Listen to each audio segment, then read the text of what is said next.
It seems like somebody at the top wants people to know who are going to be the winners in the future. And the information that's been coming out the last few days has been unbelievable. It continues today, if you can believe that. This is coming from the Bank of International Settlements. They're about to tell you when it comes to the banks who are going to be the winners. And this is going to be easy to put 2 and 2 together. They make this very clear, folks. Now, this article is titled, Banks Face New Risk from Permissionless Blockchains, BIS warns. So they're warning the people and saying, hey, wait. When it comes to the banks, step away from the permissionless blockchains. Wait a minute I'm going to read the article. Don't worry. They're going to make it very clear to you, right? Wait a minute. Who are the ones that came up with a permission blockchain? Wait a minute. Who are the ones that came up with a private blockchain? Remember, everybody had a problem with the private blockchain. It seems like they might not want to have that problem now. I mean, I think people eased up on that after David Schwartz made it very clear that there cannot be 2 XRP prices, which if we extrapolate that to the rest of crypto, that means any of these other bank coins that have permissioned blockchains, they have the capability of creating a closed ecosystem. There cannot be 2 prices, but everyone will use the same native protocol, right? So then what does that mean? Let's begin right here. They're telling again. Is this not telling? Let me read this. To mitigate risk associated with the public blockchain networks, the paper proposed is a paper from the BIS, appointing an entity. Who's that going to be? With the authority to, quote, control and limit access, unquote, to cryptocurrency assets. Whoa. Now, that's a very obtuse statement. You tell me what you think that means. I'm telling you right now, the first few things that pop up in my mind equal money. It equals closed ecosystems. It equals a huge allotment, or a healthy allotment. I would hope is a huge allotment. Of course, that would benefit the prices of some of these things. And that's what I'm here for. All right. Not financial advice. I only speak for myself. But that's where my mind goes immediately. Take some of these native cryptos, put them into a closed ecosystem, private blockchain, private version of the blockchain, XRP Ledger. I don't care what it is. RippleNet, Stellar. I don't care which one. Put them in there. That makes them rare. Then that makes what David Schwartz said recently when he was talking about, what happens if XRP becomes rare? Why would you even have to talk about that unless there was a possibility of it happening? Just people look at this big number of XRP and XLM and Algorand and not understanding that how many people are there in the world. This is what they claim. They claim over 7 billion, and it's continuing to go up. Right? As certain populations rise, 7 billion, right? There's multitude of different ways to use these protocols. Some of them are getting locked up. Some of them are constantly getting burned with transaction fees. Some of them are getting used every day. Some of them are getting hodled just outright. I mean, if you're looking at true global reach, they don't have to move all the money for them to become rare at some point. That's just a fact. Now, could it go the opposite way? Sure. But I'll let other people who their minds are more in that energy, I'll let them take that path of explanation of where it goes into the negative. And no, but right now, everything seems to be on the positive trajectory. That's where I'm at. That's what I'm seeing right now. Unless things change, then my mind will change. But it hasn't just yet. Right. But wait, but it says here they have to appoint. They propose appointing an entity with authority to, quote, control and limit access, unquote, to cryptocurrency assets. Control and limit. All right, let's keep going. That's not even the interesting part at all. Let's keep going. But that was interesting, though. You got to admit it. This is getting pretty good. Permissionless blockchains such as, and they take shots here, such as Ethereum blockchain, which once again, I believe Consensus, who was one of our competitors for CBDC projects early on. I think Consensus still has a SEC issue as well. Make sure you check up on that and get an update on that. I don't think they resolved that. Right? I think something is supposed to be happening with that very soon from what I last read, but maybe there's some update I didn't see.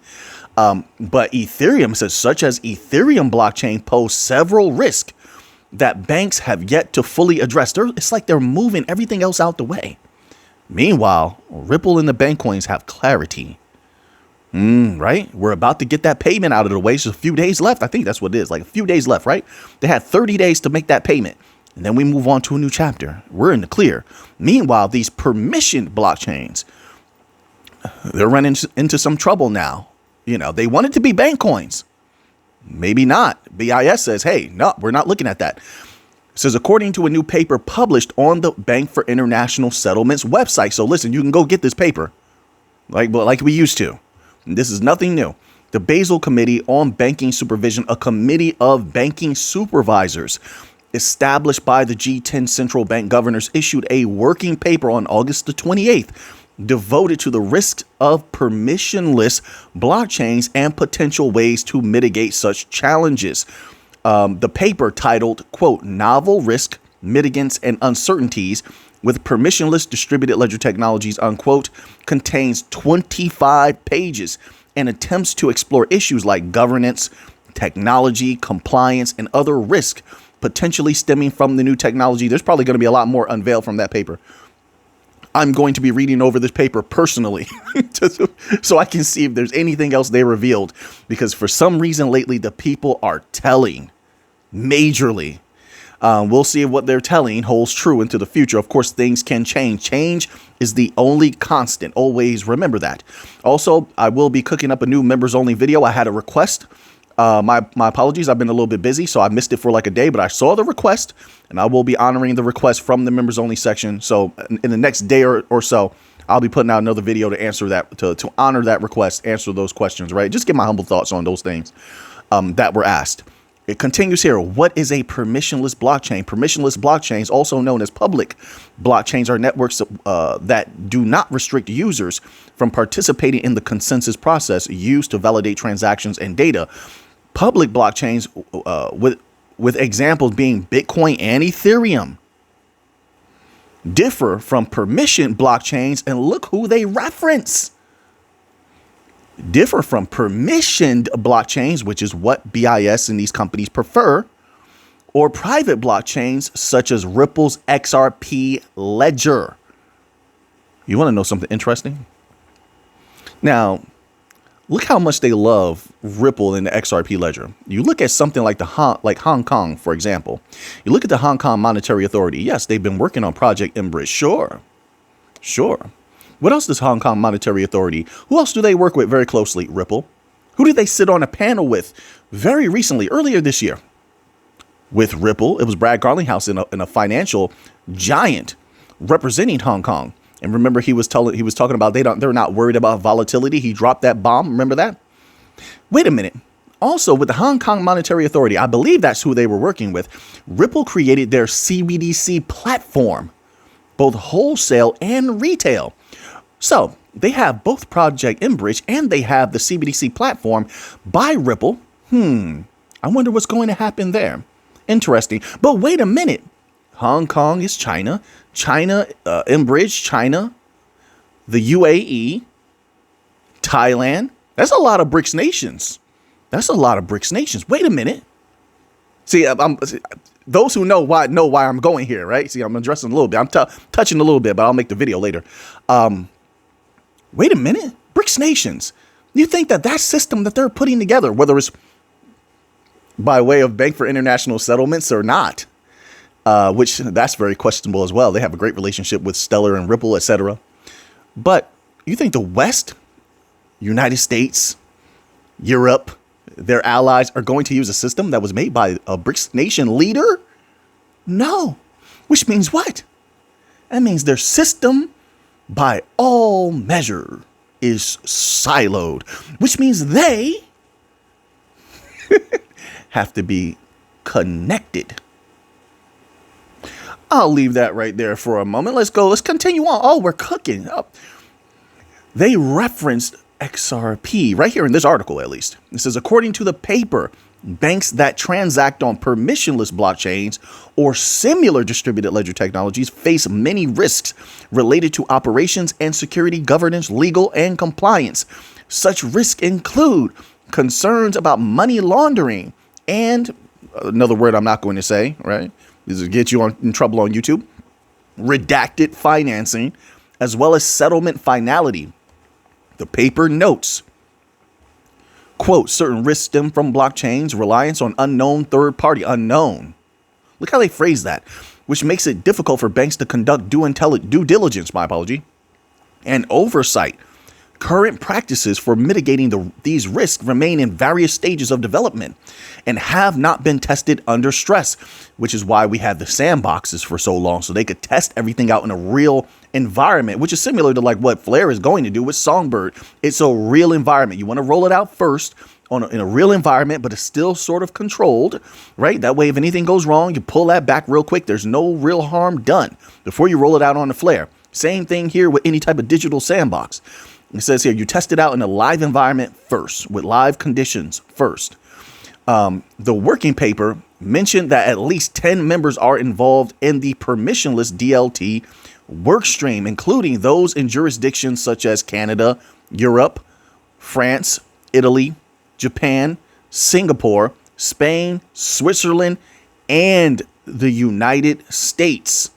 Now, remember yesterday, this all ties in together. This is why all these videos, watching all of them, you can't miss one. I know how that sounds. Make you want us to watch all your videos? Well, yeah, I do. But at the same time, no, serious business. All this information goes together. Now, people that didn't watch the last two videos don't understand what Christopher Waller was talking about, right? When he says, hey, in the United States, they want the private sector to lead the way. They don't want to be in charge of it. They already failed with their FedNow thing that they tried to throw out there. They want the private sector to lead the way. Who is at the forefront of the private sector? It's Ripple, Stellar, Algorand. I could go on and on. The bank coins, they're at the forefront, right? That's just a fact. So now, they have some names here I'm going to look up a little bit later. They check this article out if you haven't already. It says potential mitigants of challenges stemming from public blockchains. They go more into that. Let's scroll down. I want to see if they get a little deeper. This is a good article right here. It's on Cointelegraph.com. Good job. Let's move on. I got another one. I have another one. Yeah, they've been coming out with a lot of good information lately, and I'm loving it because sometimes it can get a little bit boring. It's like people aren't saying a whole lot. Now they're letting it all come out.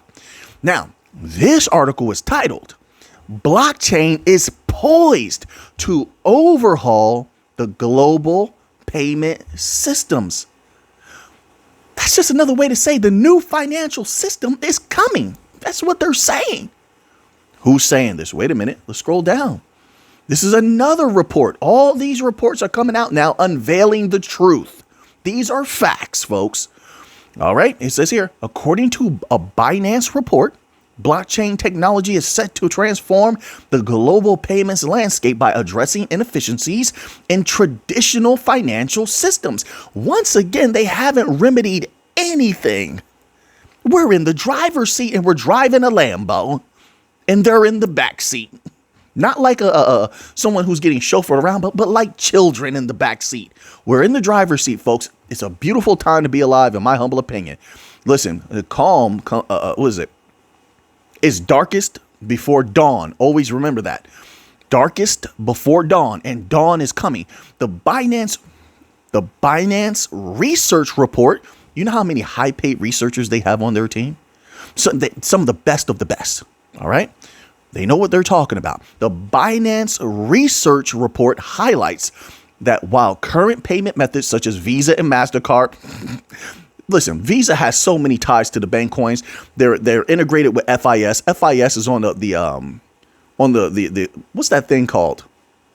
The governing board or whatever we call that of Hedera. They also work with Tala. Tala has integration with Stellar. Visa is pretty much one of us. And MasterCard, do I need to go there?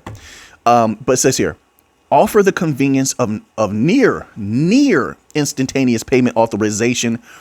Actual settlement times often lag, sometimes by several days, which means no matter what they've done over these years, no matter how much they learn from us, they never got the golden key. Once again, another key that they don't have, global interoperability. They don't have global reach. They don't. All right. It says here, This delay is especially pronounced in cross-border transactions, where communication between banks in different countries can extend settlement times.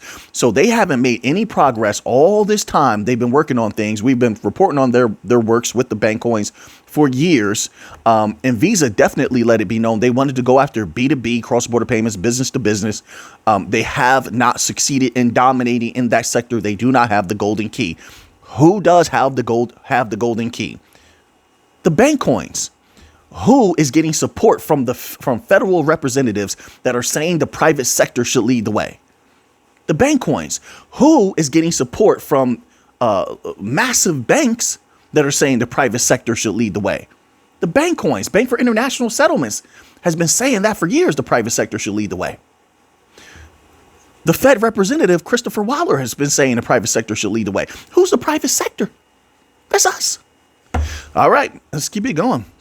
This is in contrast, blockchain-based payments offer near instant settlement. The report cites a 2021 pilot conducted by Visa and Crypto.com in Australia, where the use of USDC, which is highly inferior. Keep in mind, these stable coins are inferior by far. You get the head nod. They're inferior by far to the native crypto, which is why, excuse me, pardon me, a little something trapped in my throat. Sorry about that.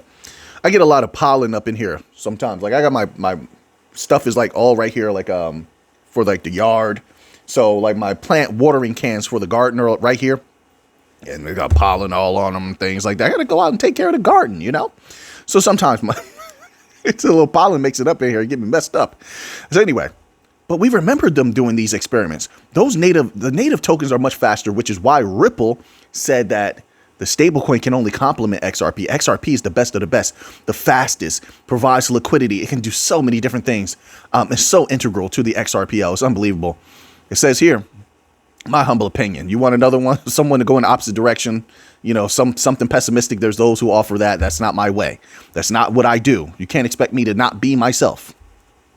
It says here, blockchain payments are cheaper than traditional means of payment. Remember, I said this the other day. Every single time they try to integrate with us or use our technology, they heap legacy system prices on top of it. Nobody wants that. No one wants to pay an arm and a leg anymore. Not regular people, not the companies. But they continue to do that. You saw that. Was Tala one of the ones that did that? Go check out Tala. I don't know if their website is still up. A lot of these companies have gotten very, very interesting where they're removing web pages. They're removing information off the internet. It's very interesting. You see what happened with the I tried to look up the digital dollar project. I swear I ran into a lot of missing information on the digital dollar project, right? Like what's going on with that? That happens a lot. I've had this experience also with the IMF and the BIS removing certain documents, and it just says it's just not available anymore. That's why you got to save everything, screenshot everything, even websites, unfortunately. But anyway, it says the report highlighted some of the cost advantages of blockchain payments. Traditional remittance services charge high fees, particularly in regions like sub-Saharan Africa, where the average cost of sending money is 7.73%. They're making a lot of money, a lot of it with those extra fees. You think they're going to stop? Why would they stop? That's what's paying for their lifestyle. They're not going to stop. It would take competition. Competition is coming, but it's not here yet. Until the competition is there, which is us, until that domination comes, which is what we're going to bring, they're going to continue to heap those fees on everyone. And it's like, well, they're taking this position of what are you going to do about it? There's nothing these people are going to do about it. People still have to send money. They still have to use these legacy systems until ours is up and running, and we can offer something that is actually beneficial to the people of the world as well as the companies, where everybody wins. And it's a dirty thing to do, but this is how they make their money, unfortunately. So then they go into a little bit about stable coins, challenges in blockchain infrastructure. We're not worried about that because I think a lot of them are going to be connected to each other. You see them congealing already. You see Algorand working with Hedera, right? Ripple could work with anybody, really, if they really wanted to. But right now they're cooking on their own. You see Flare working with Google Cloud. They're going to try to connect a lot of things together. So we'll see. You'll have XLM running through Flare, XRP running through Flare, Bitcoin running through Flare. They're going to try to connect a lot of different things. And then you have Chainlink out there connecting the legacy system to blockchain. So we have the connecting pieces. So infrastructure, I'm not really concerned with that. And when we're comparing infrastructure to the legacy system, our infrastructures, what I look at is global reach. They don't have it. They're siloed, and just they're associate by association. They're limited. We're not limited at all, and we should keep it that way as a private sector. Remain unlimited. We will always have a great advantage. The West does not like the East. The East does not like the West. Allegedly, this is what they say. Although it's just a big game on the chessboard, really. They all really behind the scenes make money together, work together, but they're going to need glue for that fragmented system. And we are that glue. We are the bridge, as people used to say. That has not changed. All right, so that's a potent article right there. Now, let's go here. A little bit of Bitcoin news. Let's slide this in here. Let's see if we can get this in here. I have a Solana article. I have a few other articles, but I might just do this next two here. This has been a good day, in my humble opinion. Good news today, in my humble opinion. So now, this article is titled, Nearly $500 million in Bitcoin withdrawal stuns Coinbase. Ripple burns stablecoin tokens. Satoshi Kasama highlights epic SHIB move in gaming sphere. I have nothing to do with that. I just read the title. Nothing to do with that. All right, I love it how they'll cover the big dogs, Bitcoin, XRP, and they'll try to slide Shiba Inu in there. Come on now. All right, to each his own. So it says here, according to data provided by Whale Alert, yesterday, leading U.S. crypto exchange Coinbase witnessed the withdrawal of nearly $500 million worth of Bitcoin. Whoa. A total of 7,999 Bitcoin, or roughly $472.8 million. If sometimes the last few videos, it seems like I'm reading a little bit fast, I get a little bit tied up a little bit over some of the words, it's because I'm trying to get this video out on time for you. Yeah. If not, this video will come out 9 o'clock, 10 o'clock, 11 o'clock at night. I got a lot of stuff to do during the day. I got to put the pedal to the metal with this video. There's no choice. But every day I'm putting in the hard work and I'm honoring my word and I'm getting you the info, right? All right. So I gotta cook sometimes. Bear with me. So a total of 79. Oh, Mick, I'm messing up. 7,999 Bitcoin, or roughly $472.8 million left the exchange's cold wallet in several transactions to an address. I'm not going to read all those letters and numbers. Later on, this massive amount of flagship crypto was sent to 50 other unidentified addresses. In exact portions of 157 BTC, or $9.27 million in current prices. That's interesting, isn't it? Reallocation to somewhere else? Where? It remains unknown what stands behind this remarkable activity. That looks like reallocation. An even reallocation to different various things that may increase over time. Some of these are probably just holding addresses, but some of this looks like reallocation. It's very balanced here. That's interesting. I would say more, but I'll hold off because I saw certain things. It's not all just for crypto, but some of that could be liquidated and go elsewhere for things that are being anticipated to increase very, very soon, but we shall see. Just my humble opinion, not financial advice, right? It says, which is accumulating crypto despite all the recent setbacks and volatile price movements. They're telling again, and that's what I'm saying. The smart money is accumulating crypto now. Well, the prices are down.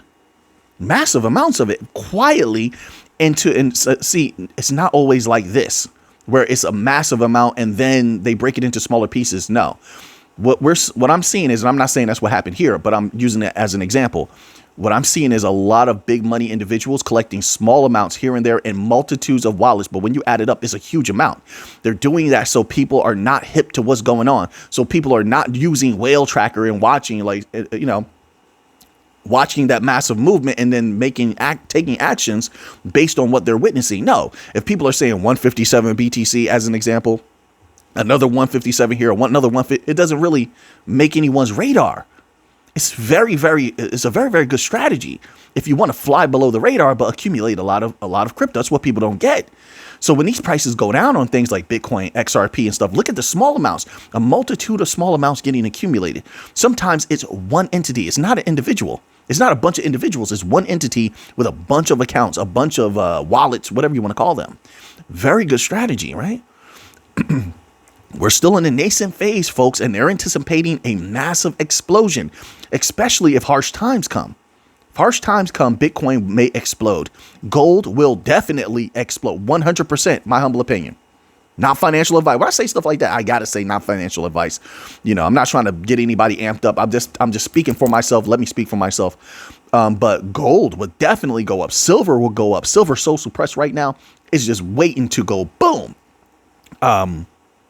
We shall see what happens. Let's end off here. Oh man, I'm getting a little bit too long into the video now, but I want to read this little bit here about Solana. Little tidbit. Solana reaches record user activity. Experts see potential for a new breakout. Make sure you're checking the members only section later for the post I'm going to make a little bit later, okay? You read those articles. I think they're really good. It says here, the crypto world is abuzz with news that Solana has hit a new threshold in daily active users. By the end of this month, 2.3 million people on board as of August 28th. Solana is going to be big time. I don't know about what's going on with the ETF and all that stuff. I just know that they have a lot of institutional support and people seem to love Solana. Nothing shakes that love for them. This boost shows how much interest the coin is getting, even as the overall market faces some challenges. Another thing that's helped them, I hate to say it, but the meme coins have helped Solana. It brought a lot of attention to Solana. And then also people issuing their meme coins, like easeability of issuance. I think that they said, I read an article where it says it's very easy to do that. If that's true, that's probably bringing a lot of people there also. Solana is very popular right now. It says, could this surge lead to a price spike? I don't know. We shall see. Listen, some people sell very quickly. So, I mean, I think we're in that energy right now of selling very quickly. That volatility is there. Bitcoin has been going up and down, up and down, up and down. It's been a lot of negative catalysts, although they are waning over time. We shall see. So a price spike, I don't know. When the bull run comes, then I'm looking more for explosions in price from not just from like Solana, from a lot of different things. Solana, Chainlink, Quant, Flare will probably go up significantly, I believe, especially if they roll out F assets at the same time as the bull run kicking off and Bitcoin going up. That could be explosive. I expect XRP to go up significantly. When XRP goes up significantly, I am expecting XLM to go up as well, significantly as well, just like in the 2021 bull run. I expect a repeat there. I think Cardano will do well. Yeah, I'm going against the grain. That's just what I do. Told you I've been bullish on Cardano this entire time. They've done a good job.